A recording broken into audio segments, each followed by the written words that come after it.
Yeah, it's ready. Alright. So I'm gonna start my in-cab inspection. First thing I do when I get in, okay, I'm gonna shut my door. So since I'm right here, I'm gonna check my glass. My glass is clear, it's free of obstruction, there's no stickers, it's not cracked or broken, it's clear, it's clean, and actually all my glass is clean. My windshield and my other window, they're not cracked and broken, and they're clean. No illegal stickers. Okay, so I'm on this side, so I'm gonna go ahead and check my seat belt, because that's the first thing I'm gonna do when I get in my truck. So I'm gonna make sure my seat belt clasp in tight, it's not frayed, it's not torn, it's not ripped. I'm gonna make sure that it releases for safety. I'm gonna make sure that it reclasps and is strong. So that's my seat belt.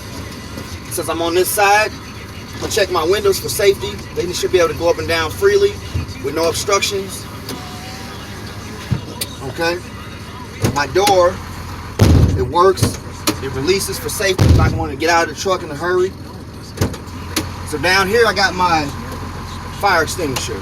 It's C-rated, which means it can do grease, wood, oil, any type of fire that could happen in this vehicle. It is fully charged in the green, and it is an ABC rating. I'm gonna come around here. I've got my windshield wipers. Oh, this is my lights. My windshield wipers, they do work. My sprayer works. Let's pretend it has fluid in it. So this is, I pull back, that's my sprayer. It's gonna get any debris or anything off my windows. My windshield wipers do work. My lights, they work. I can see my indicator shows that my high beams work. My high beam indicator, okay? And my headlights and parking lights, I would have somebody check them on the outside to make sure that they're working. Four-way, I would have my examiner check my four-ways on the front and back, make sure all four are working. But my indicator is working on the dashboard. It shows that my four-ways are working. Also, my ABS. If my ABS system was not working properly, I would have an ABS light. I don't have that, so I'm assuming that that's working also. I got enough fuel to complete my shift. I got enough DEF fluid to complete my shift. So both of those are full. Okay, so now I'm gonna check my air, secondary, primary tank. They both should be between 120 and 140. They are at the correct range. My voltage should be 14 volts. It is at 14 volts at this time, so that's in the correct range. My water temperature, when I start my truck, my water temperature is going to slowly rise to about 190 or between 190 and 220. I just turned this on, so it's going to still be rising. My oil pressure, which I would check my oil pressure by toggling from my water temperature to my oil pressure. My oil pressure should slowly rise. It should get to around 40 psi. Okay, now my steering wheel. It should be no more than 10 inches of play to each side on a 20-inch steering wheel. Okay, I'm gonna check my floor, make sure there's no obstructions that can get under my brake or gas pedal. There's nothing rolling around. My brake pedal is working. It's not obstructed. My gas pedal is working. It's not obstructed. I'm gonna come over here. I have my 3 red reflective triangles. They are securely stored under the seat to the right of me. My fuses, my spare fuses are in my glove box. I have anywhere from 10 amp to 30 amp for an emergency. Those are stored there. So I have my 3 safety equipments. Fire extinguisher, my safe triangles, and my spare fuses. That's your 3 safety. Okay, so I went around, checked my glass, my windows, my windshield wipers. I'm gonna check my defogger. I turn that on by going to defog. I'm gonna go to hot, turn it on high, and turn it on outside flow. So that's gonna get any snow, ice, any kind of obstructions in the winter off my windows. Okay, I'm gonna check my city horn. I'm gonna check my highway horn. They both work. Okay. So now I'm gonna do my in-cab brake inspection. So what I'm gonna do, the examiner is gonna chalk my wheels. Okay. I'm gonna cut my vehicle off. I'm gonna release my brake. My wheels are chocked. I'm in neutral. If it was a big rig, I would release the parking brake as well as the trailer brake. Since my wheels are chocked, the truck's safe, it's not gonna roll. So at this point, for my air brake test, I'm gonna begin now. So what I'm gonna do is I'm gonna turn on my accessory power. Okay. Start your mornings off right. So now I'm gonna start pumping my brakes down. Okay.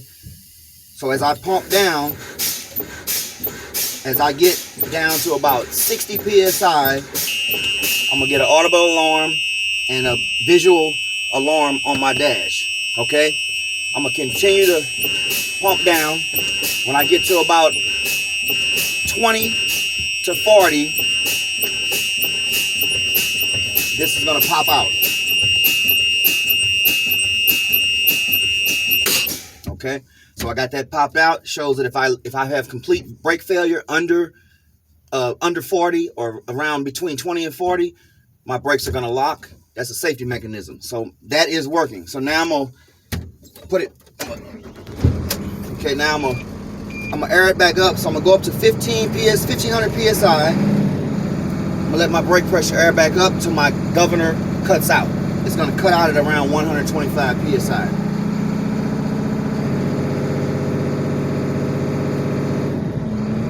So I'm gonna hold it at about 1500, and you should hear governor cut out at about 125.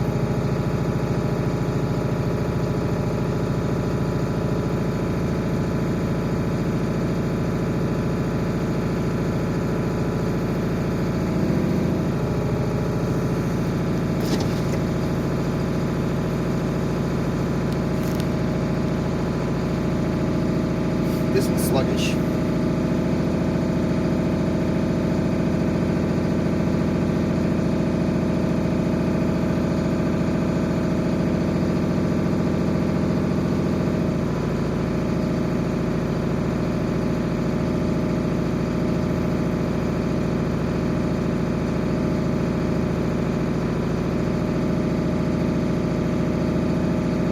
So I'm at about 100 now. When I get about to 120, 125, you're going to hear governor cut out.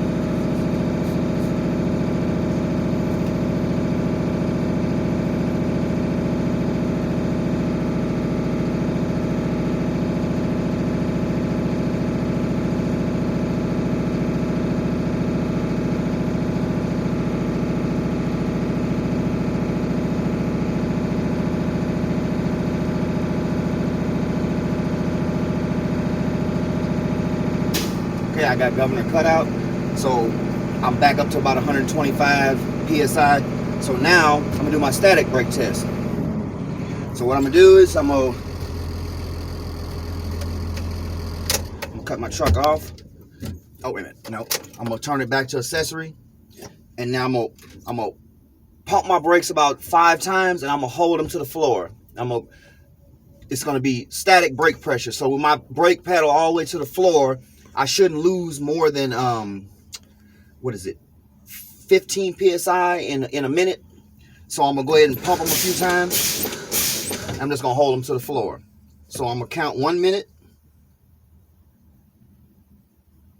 and in that minute, I'm just gonna elapse the time. But in that minute, I shouldn't have more than, you have to check this, but I think it's like more than 15 psi in a minute that it shouldn't drop. But okay, so let's say a minute has went by. I didn't get any kind of movement, so it looks like my static brake test was a success. Okay, so now I'm gonna air it back up, get back up to governor cutout, 125. Let's just say we're at governor cutout. So now I'm gonna do my tug test. Now on a big rig, you would test each brake. I test my parking brake first. So I'm gonna pull that out. Oh, and another thing, you always do a safe start. So you got to be in neutral, foot on the brake. If it's a big rig, you want to have your foot on the clutch and the brake. Okay, safe start.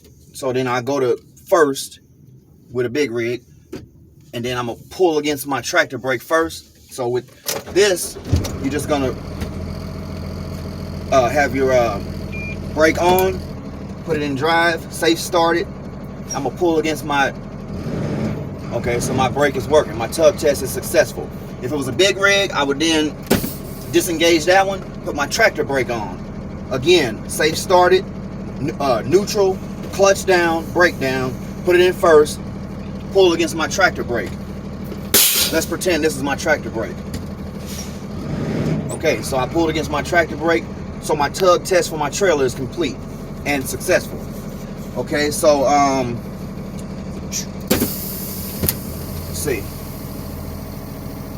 And then they're gonna be like, at this time, do you think your in-cab inspection is complete? So think about it. Look around.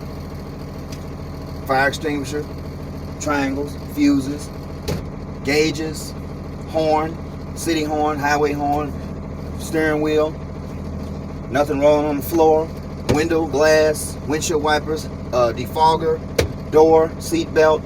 So I'll say at this time I think my in-cab inspection is complete. You know, and then they basically say, okay, you passed or you failed. But that's kind of like the generally what you're looking for. You know what I'm saying? You want to try to hit all the safety parts.